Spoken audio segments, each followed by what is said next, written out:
പണി തുടങ്ങിയോ എന്നാണ് ചോദ്യം. പണി വരുന്നുണ്ട് അവറാച്ച എന്ന് തന്നെ നമ്മൾ പറഞ്ഞിരുന്നതാണ്.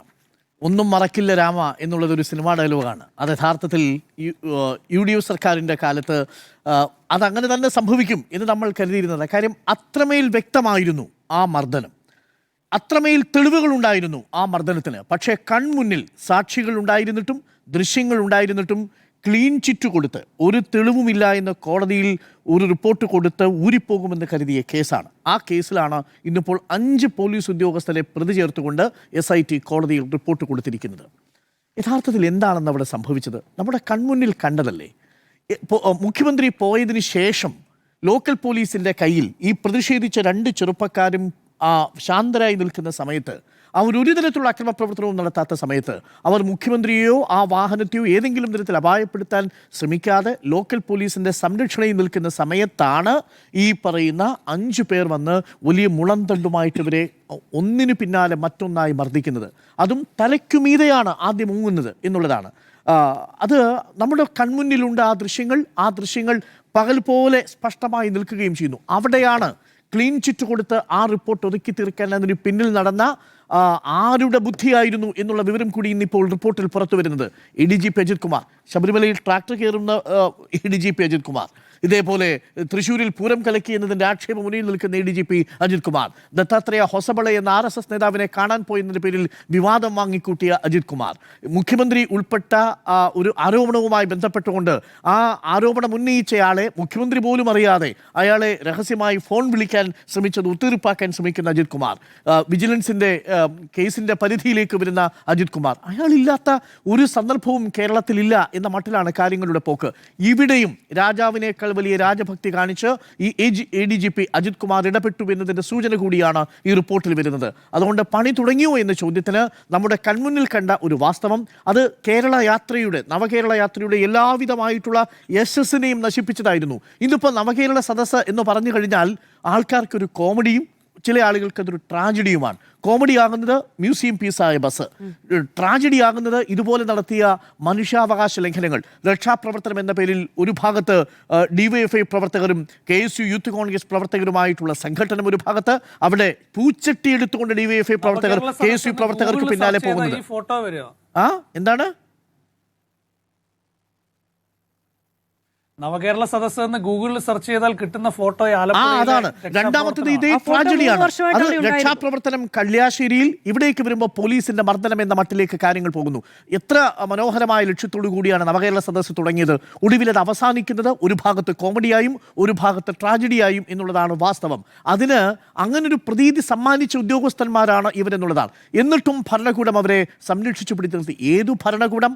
മർദ്ദനോപകരണമാണ് സ്റ്റേറ്റ് എന്ന് വിശ്വസിക്കുന്ന പ്രത്യയ ശാസ്ത്രമുള്ള ഭരണകൂടം ആ മർദ്ദനോപകരണം കൊണ്ട് തെരുവിൽ പ്രതിഷേധിച്ച ചെറുപ്പക്കാരെ അടിച്ചമർത്തുമ്പോൾ, മുളവടി കൊണ്ട് അടിക്കുന്നത് ദൃശ്യങ്ങളിൽ പതിയുമ്പോൾ, ഇത് ദൃശ്യങ്ങളില്ലെന്നും ഇങ്ങനൊരു കാഴ്ചയില്ലെന്നും പച്ചക്കള്ളം കോടതിയിൽ പറഞ്ഞു എന്നുള്ളത് കൊണ്ടാണ് ഈ പണി ഇപ്പോൾ വരുന്നത്.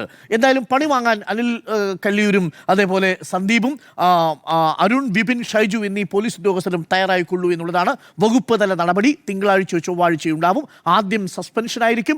അറസ്റ്റിലേക്ക് പോകുമോ എന്ന് എനിക്കറിയില്ല. കാരണം ഇപ്പോൾ വകുപ്പ് തല അന്വേഷണം നടക്കുന്നതേ ഉള്ളൂ. അതിനുശേഷമാണ് ബാക്കി കാര്യങ്ങൾ വരിക. ഒരുപക്ഷെ BNS 109 തന്നെ വരാനുള്ള സാധ്യതയുണ്ടെന്നാണ് ഞാൻ മനസ്സിലാക്കുന്നത്. അത് വധശ്രമത്തിന് പോലും ഒരുപക്ഷെ കേസെടുത്തേക്കാവുന്ന കുറ്റമായി അത് മാറുകയും ചെയ്യും. 4 ദിവസം കൊണ്ട് അത്രമേൽ തെളിവുകൾ ഉണ്ടായിരുന്നതേ, സംസാരിക്കുന്ന തെളിവുകൾ നമ്മുടെ മുന്നിൽ ഉണ്ടായിരുന്നു. ആ തെളിവുകളെയാണ് മായ്ക്കാൻ വേണ്ടി ADGP MR അജിത് കുമാറിന്റെ നേതൃത്വത്തിൽ ഒരു ശ്രമം നടത്തിയതെന്നാണ് ഞാൻ ഭയക്കുന്നത്. അങ്ങനെയാണെങ്കിൽ എത്രത്തോളം തെളിവുകൾ, എത്രത്തോളം കേസുകളിൽ ഇതേപോലെ ഗൂഢാലോചനയിൽ മുങ്ങിപ്പോയിട്ടുണ്ടാവും എന്നുള്ളതാണ്. അജിത് കുമാറിന് ഇത്രമേൽ സംരക്ഷണം കിട്ടിയതിന്റെ കാരണം എന്താണെന്ന് ചോദിച്ചാൽ ഇതാണ്. രാജാവിനേക്കാൾ വലിയ രാജഭക്തിയുമായിട്ട് ഒരാൾ അവിടെ തുടരുകയാണ്. യഥാർത്ഥത്തിൽ പിണറായി വിജയൻ പറഞ്ഞ അവതാരങ്ങളുണ്ടല്ലോ, അവതാരങ്ങൾ പുറത്തു നിന്നവരായിരുന്നില്ല. അവതാരങ്ങൾ സർവീസിനുള്ളിൽ തൻ്റെ ഓഫീസിനുമായി ചുറ്റിപ്പറ്റി നിന്നവരായിരുന്നു ചില അവതാരങ്ങൾ എന്നുള്ളത് ഏറ്റവും ഒടുവിൽ തിരിച്ചറിയുന്നു. ഇത് അവിടെ ആ ഭാഗം. ഇനി എന്നാൽ എനിക്ക് മറുഭാഗം കൂടി പറയാനുണ്ട്. നേരത്തെ മാധു പറഞ്ഞല്ലോ, ക്രിമിനൽ കേസുകളിൽ ഉൾപ്പെടുന്ന 5% പേരെ തെരഞ്ഞെടുത്താണോ അധികാര സ്ഥാപനങ്ങളുടെ അടുത്തേക്ക് ചേർത്ത് നിർത്തുന്നത്. ഞാനൊരു പേര് പറയാം. പേര് സലീം രാജ്. ആരുടെ ഗൺമാനായിരുന്നു? നേരത്തെ നീതിമാനായ നമ്മുടെ പ്രിയപ്പെട്ട മുഖ്യമന്ത്രി ഉമ്മൻചാണ്ടിയുടെ ഗൺമാനായിരുന്നു. എന്തായിരുന്നു അയാളുടെ വിനോദം? രാത്രികാലം വന്നാൽ സോളാർ വയ്ക്കാൻ വേണ്ടിയിട്ട് വന്നൊരു യുവതിയുമായിട്ടുള്ള കിന്നാരമായിരുന്നു അയാളുടെ പ്രധാനപ്പെട്ട വിനോദം. ഒടുവിൽ അയാളെ പിടിച്ച് പുറത്താക്കേണ്ടി വന്നു ഉമ്മൻചാണ്ടിക്ക് തന്നെ. പിന്നീട് കടകംപള്ളി ലാൻഡ് കേസിൽ, കടകംപള്ളി ഭൂമി തട്ടിപ്പ് കേസിൽ CBI അറസ്റ്റ് ചെയ്യേണ്ടി വന്നു. അന്നും മുഖ്യമന്ത്രിയുടെ ഗൺമാനായിരുന്നു എന്നുള്ളത് നമ്മൾ ഓർമ്മിക്കണം. അവിടെയും കൊണ്ട് തീർന്നില്ല.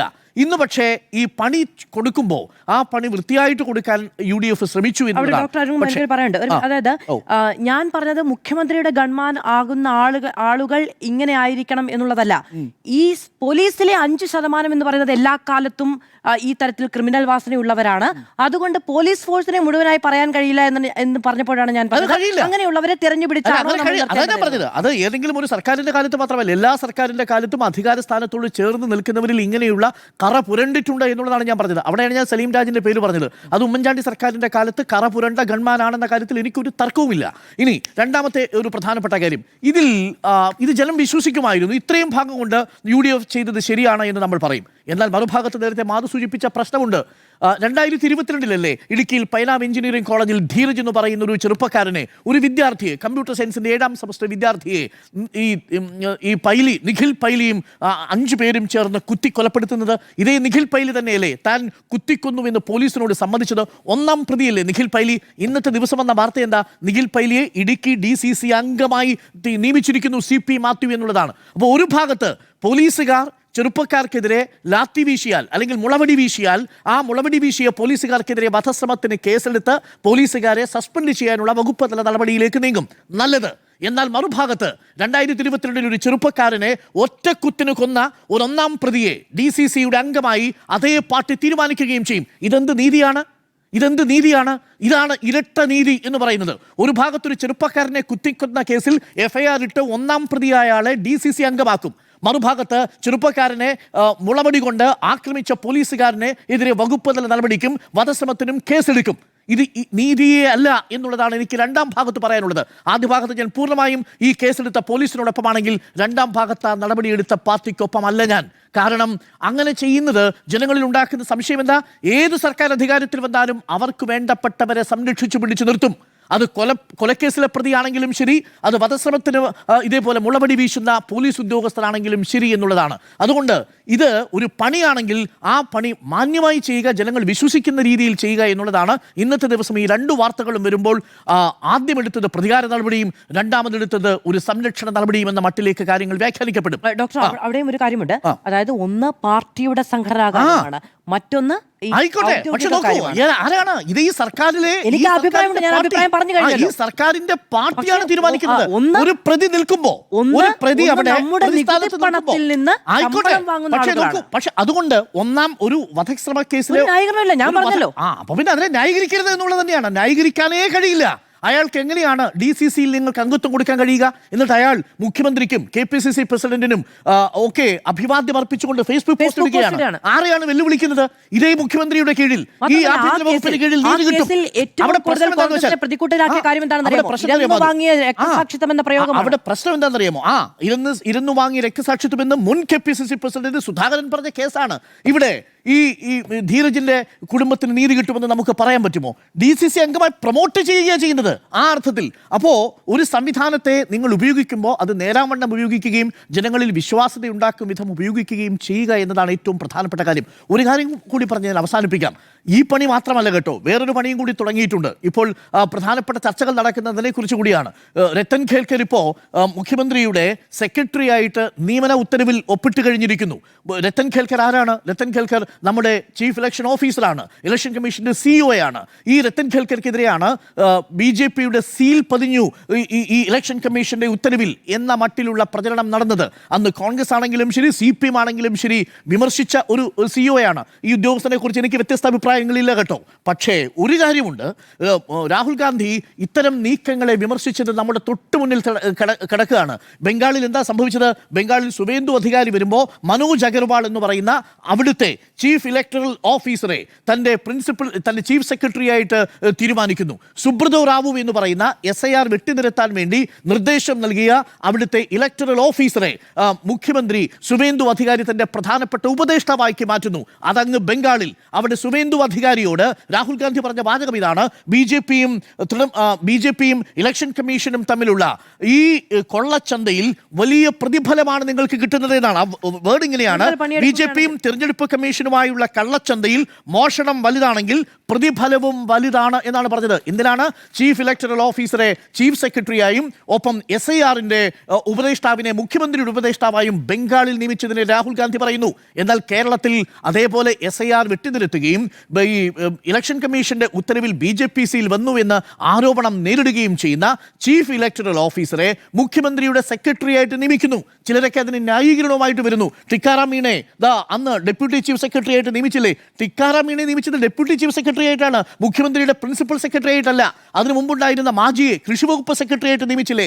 അത് മാജിയെ നിയമിച്ചത് അദ്ദേഹത്തിന്റെ സീനിയോറിറ്റി അനുസരിച്ച് കൃഷി വകുപ്പിലെ സെക്രട്ടറി ആയിട്ടാണ്. ഇവിടെ മുഖ്യമന്ത്രിയുടെ സെക്രട്ടറി ആയിട്ട് തിരഞ്ഞെടുപ്പിന്റെ ചൂടാറുമ്പോൾ ഒരു കൂൾ ഓഫ് പീരീഡ് കൊടുക്കും മുമ്പ് എന്തുകൊണ്ടാണ് ഖേൽക്കറെ നിയമിച്ചത് എന്ന ചോദ്യവും ഒരു ഭാഗത്ത് ചൂടുപിടിക്കുന്നുണ്ട്. അതൊന്നും വെറും നിഷ്കളങ്കമായിട്ട് നമുക്ക് തള്ളിക്കളയാൻ പറ്റുമോ എന്നൊരു വലിയ ചോദ്യമുണ്ട്. ഇതൊക്കെ പണികളായിട്ട് മാറുന്നുണ്ടോ എന്നുള്ളതാണ് ഏറ്റവും പ്രധാനപ്പെട്ട ചോദ്യം. സംഘപരിവാർ അനുകൂല പോർട്ടലിൽ പണിയെടുത്ത ഒരു പത്രപ്രവർത്തകനെ മുഖ്യമന്ത്രിയുടെ പ്രസ് സെക്രട്ടറി ആയിട്ട് നിയമിച്ചതും ഇന്നിപ്പോൾ സോഷ്യൽ മീഡിയയിൽ വലിയ ചൂടുപിടിച്ച ചർച്ചയായിട്ട് ഒരു ഭാഗത്ത് തുടരുന്നുണ്ട്. അവിടെയും തീരുന്നില്ല. VD സതീശൻ എന്ന പേര് MLA-യുടെ കാലത്ത് MLA ആയി സത്യപ്രതിജ്ഞ ചെയ്യുമ്പോൾ അത് വെറും VD സതീശൻ, മന്ത്രിയാകുന്ന സമയത്ത് വടശ്ശേരി ദാമോദര മേനൻ സതീശൻ എന്നുള്ളതാണ്. ഈ സോഷ്യൽ ബാലൻസിങ് ആരെ പ്രീതിപ്പെടുത്താൻ വേണ്ടിയായിരുന്നു എന്ന ചോദ്യവും ഇപ്പോൾ ഉയരുന്നുണ്ട്. പണികൾ ഒന്നിന് പിന്നാലെ മറ്റൊന്നായിട്ട് വരുന്നുണ്ട്. അതെല്ലാം നമ്മൾ കേൾക്കുകയും ചെയ്യുന്നുണ്ട്. ഇതൊക്കെ വേണമെങ്കിൽ ഒരു കോൺസ്പിറസി തിയറി ആയിട്ട് നമുക്ക് തള്ളിക്കളയാം. പക്ഷേ ഇപ്പോൾ ഏറ്റവും ഒടുവിൽ വരുന്ന വിവരമനുസരിച്ച് മന്ത്രിമാരെ തീരുമാനിച്ചതിൽ കളക്ടർമാരെ തീരുമാനിച്ചതിലും കളക്ടർമാരുടെ സ്ഥലമാറ്റവുമായി ബന്ധപ്പെട്ട തീരുമാനത്തിലും ഒരു കൂട്ടുത്തരവാദിത്വം നഷ്ടപ്പെട്ടിരിക്കുന്നു എന്ന തരത്തിലുള്ള വാർത്തകളും ഇപ്പോൾ പുറത്തു വരുന്നു. ചുരുക്കത്തിൽ പണികൾ തുടങ്ങിയിട്ടുണ്ട്. ആ പണികൾ തുടങ്ങുമ്പോൾ ചില പണികൾ ഏക്കും, ചില പണികൾ ചിലർക്ക് നന്നാവൂല എന്നുള്ളതാണ് ചരിത്രം തെളിയിക്കുന്നത്. ഇവിടെയും അത്തരത്തിലുള്ളൊരു വെല്ലുവിളി നേരിടുന്നുണ്ട് എന്നുള്ളതാണ്.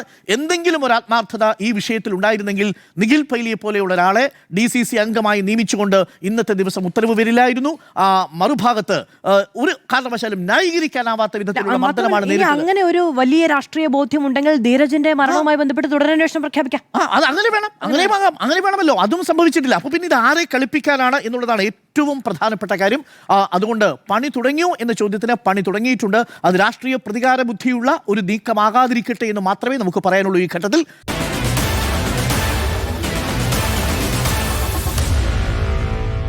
Meet the editors.